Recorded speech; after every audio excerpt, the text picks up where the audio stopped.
Hello, all you sports fans out there. Welcome to this installment of AA Sports Talk. He's Aron. He's Arnold. And we are two sophomores that cover all the trends and happiness and happenings in collegiate and professional sports. So let's get started with this week's football matchups. So to begin the show, we had the Chicago Bears travel to Detroit, where Detroit nearly beat the Bears 2017. Detroit improves to 9-4 on the year. Now they go into New York, playing them next week. It's pretty scary coming down the stretch. They're coming across almost getting one of their first division championships in quite a while. 23 years. Very happy for Detroit fans right now. Definitely.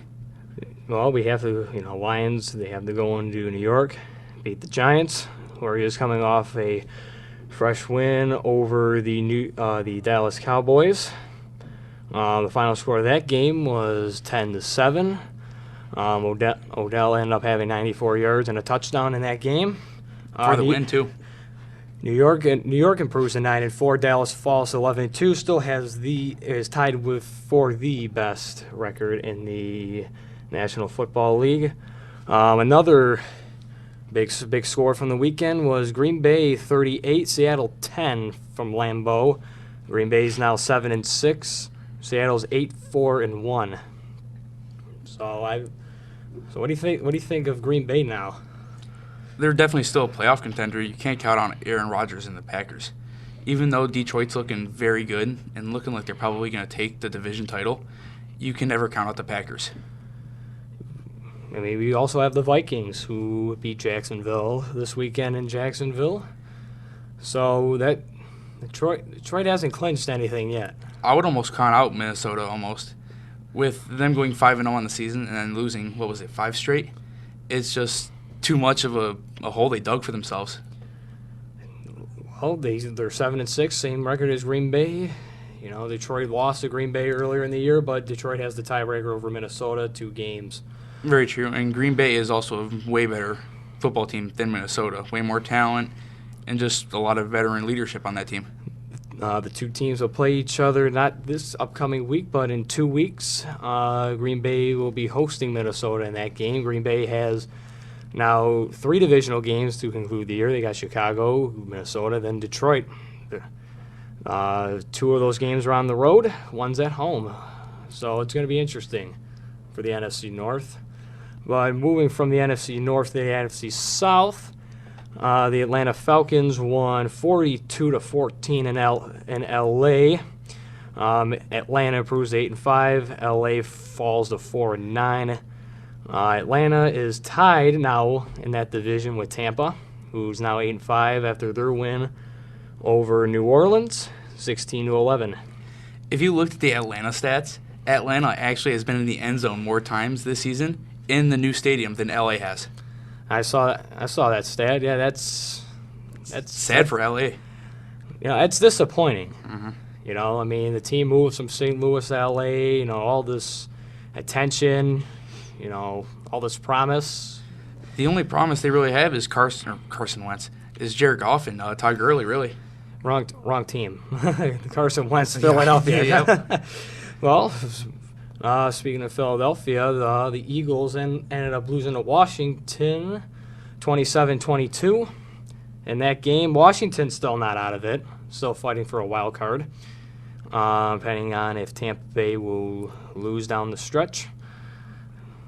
But you never know. Then last night on Monday Night Football, the New England Patriots beat the Baltimore Ravens 30-23. New England improves to 11-2. Baltimore falls to 7-6. I still wouldn't count out Baltimore. Baltimore's still looking pretty good with Flacco at quarterback. He's doing pretty good. I really, I like the Patriots at this time of year. You really have to like them. The only thing that's making me say that they might not win it this year is that Gronk's out for the whole season now. And also you have Amendola that's out for a long period of time. Very true. So who do they really have at that position that can get it done? Well, you have James White and all those running backs. New England, you can never trust a New England running back. You really just got to put the ball in Brady's hands and just let him do whatever he wants. Especially in fantasy. Which brings us to our next topic, and new segment called the Fantasy for the last next 2 weeks called the Fantasy Spotlight, helping you get to the championships of your fantasy leagues, which I have won most of my games this week. So have I.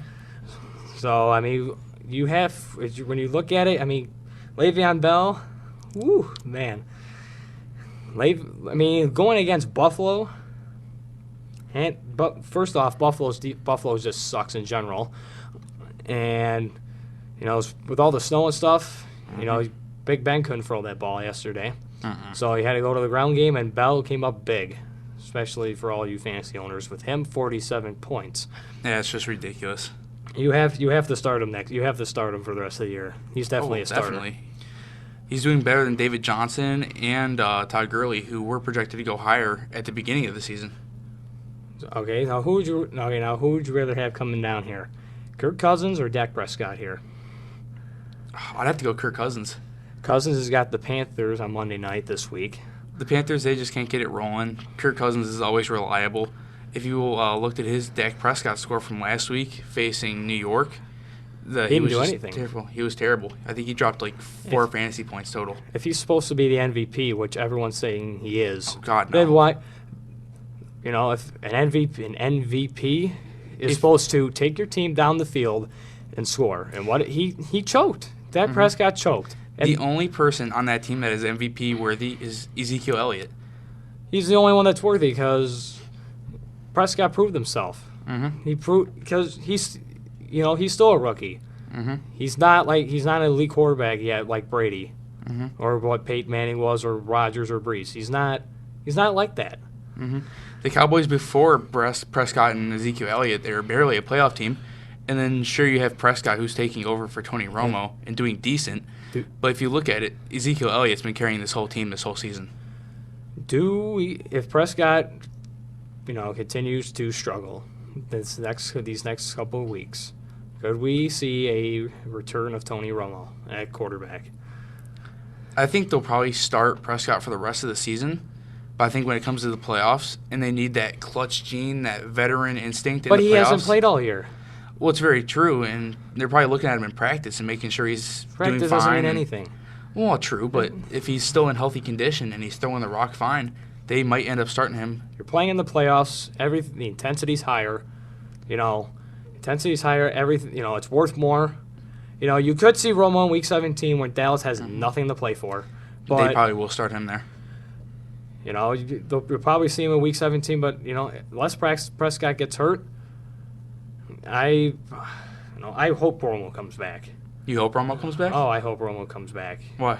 Because he's a better quarterback. I mean, he's just he knows what to do. He knows what to do in tight close game situations. He knows how to win on the road. He's just most not of the clutch time. At all. Most of the time.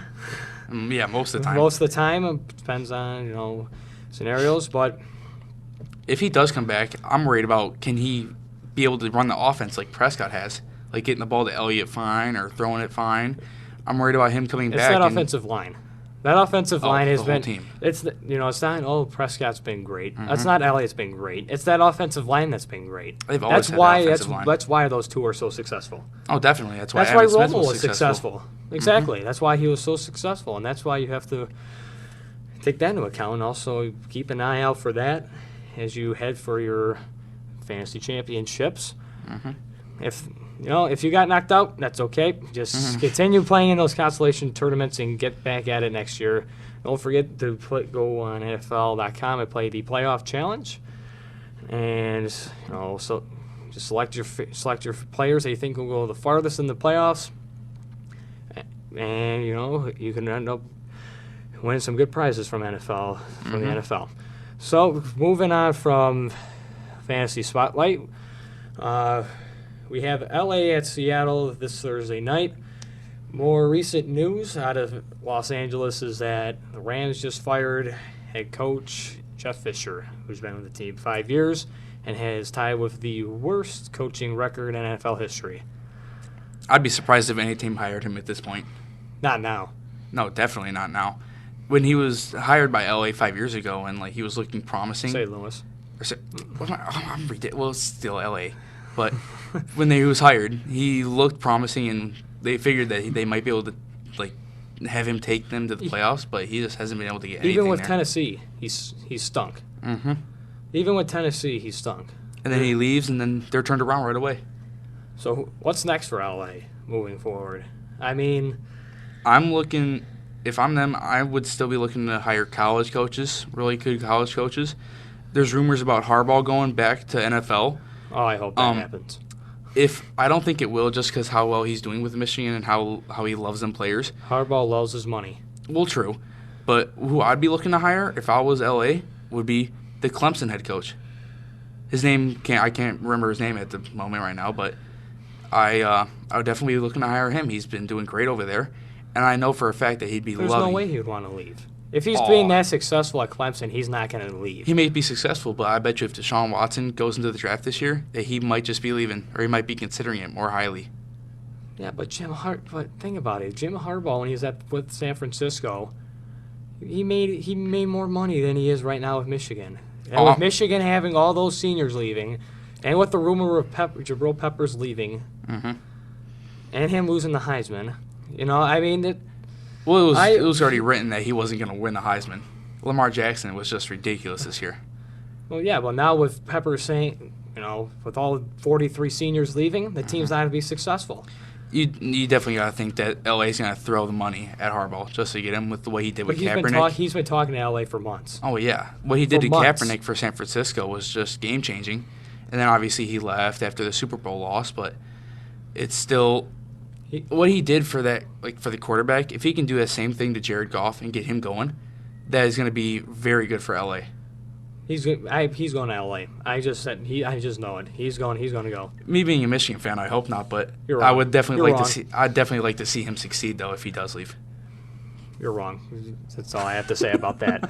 So now moving into the NBA, we have games for Wednesday the 14th. We have the struggling Detroit Pistons at the disappointment of the Dallas Mavericks. Detroit has to win this one. Dallas just sucks. Well, it's just they don't have to win it. I mean, the season's still young. These are the games that you look back at when the season's over. Detroit doesn't make that's a game we should have won. When definitely these like really crappy teams that they should be beating, they are definitely losing some of them. But keep in mind, Detroit's definitely not like a full-on playoff team yet. Like, sure, they made it last year, and some people might have called it a fluke last year that they made it, but it's still they did pretty good, even though they faced the Cavs and did get swept. If you watched all those games, those were all close during the stretch, and then it just became the Cavaliers' game in the fourth quarter. I was watching a Shark Tank, with the owner Mark Cuban on there, and there was a whole bio thing on him. He's like, when I purchased the Mavericks, it was the biggest sports investment ever. Okay, and he said we never had a losing season ever since I bought them. Well, that just jinxed. He just jinxed himself right there. I mean, The only thing that was preventing that was Dirk Nowitzki. Well, Dallas doesn't have a team. They have Not at nobody. all. They have nobody. As of right now, they're actually rebuilding around Harrison Barnes, and that is ridiculous to think because he is a backup starter or like a starter if your starter gets injured. Like, that's what he is. And they're paying him a full max deal, a max contract. That whole team, that team's starting to fall apart. He's just throwing Just money imagine around. when Dirk retires. Oh, that team's going to retire. They'll probably get the first pick and then be in the same state Philly was in. No, nothing's going to get Philly out of that funk. Nothing. Even off topic here, going to Philly, I am so excited to see Ben Simmons next season. I was excited this season. Unfortunately, he got hurt in summer league, but I am so excited to see every that kid time play. Philly has a number one pick, their picks get injured. So Except Allen Iverson. Besides Allen Iverson, there's no. Oh, right. As of now, there's no hope for Philadelphia. But do you think if he is gonna be a bust? There's no way he's gonna be worse than Greg Oden. Well, there's no one's. First off, no one's worse than the Pistons. Starko. Ugh. Oh, he was good, but he wasn't. Imagine if Melo would have went to the Pistons. The Pistons could have drafted. Oh, man. They could have drafted D Wade or Carmelo, but that's besides the point. Next, we have the Boston Celtics, who are struggling a little bit, who are traveling to San Antonio, who's been the Spurs. They're just this, it's just San Antonio. It's the same thing every year. It's the same thing. Good ball movement, good coaching, everything. Tim Duncan or without Tim Duncan, they've been showing it. They're showing that they're contenders. They've been struggling a little bit without Timmy, though. I'm not going to lie. They're still a great basketball team either way. They're definitely top 5 every year, but their only loss on the road this season is Chicago. Mm-hmm. That's it. That's it. And that was just an off day, really. None of them were really doing well, and just came back to bite them. It's just one. It's just one game. Mm-hmm. It's just one game out of the year. It's a long season. Next game. So probably the most intriguing matchup for Thursday, the 15th, is the New York Knicks at the Golden State Warriors, with the quote-unquote super team against the real super team. So I don't even know if I'd call Golden State a super team, to be honest. I mean, sure, they have 4 All-Stars, but with Curry's definitely not being what he was last year or the year before that. He's just doing what he does and hitting threes all the time. I think Clay's playing amazing, especially after that 60-point game where he didn't even play the fourth quarter. KD just he hasn't been himself. He's been doing everything that he's been doing, but he's not putting up the numbers or doing anything like that. But the real standout for me right now is Draymond Green. As much as I don't like this guy, you got to think that he's going to be challenging Kawhi for Defensive Player of the Year this year. You can say that about Anthony Davis. Oh, but he's just putting up points, though. He's not putting up the blocks and the steals like Kawhi does, but Draymond Green's been putting up steals. Draymond's not good. He's not that good. He's good. He's overrated. Well, I mean, Draymond is overrated. You being a State fan, I was thinking that you may be before it. No. I mean, I don't like what Draymond's been doing. The kicking. That's just because just his attitude towards everything. He's just like I don't even know how to explain it, to be honest. Yeah, it's almost disrespectful to the league almost. Yeah. So now for Friday the 16th, we have Detroit at Washington. Hands down, Washington sucks. Detroit's got that one. And then Atlanta at Toronto. Atlanta sucks. Toronto's got that one. Simple, done. Going easy. back to the Atlanta, though, or not to the Atlanta, the Washington and Detroit, everybody walks over John Wall like he's nothing. But that team's nothing. One player, nothing. Him and Bradley Beal. Just like the Cavs. They got just LeBron. No. You can't say. Come on. We'll save that argument for another time. Toronto. Oh, man. Toronto's one of the powerhouses in the East. If you call them a powerhouse, I mean, they're one of the top teams in the East. So a hot DeMar DeRozan and a decent Kyle Lowry. So, I mean, we will see. So we will see this. We'll see. Well, that's all the time we have for this installment. Join us next week for Aron and Arnold. Keep it fresh. One last thing.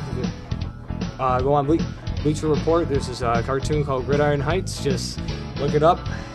It's funny. It just makes fun of the NFL today. Keep it fresh. We will see you next time.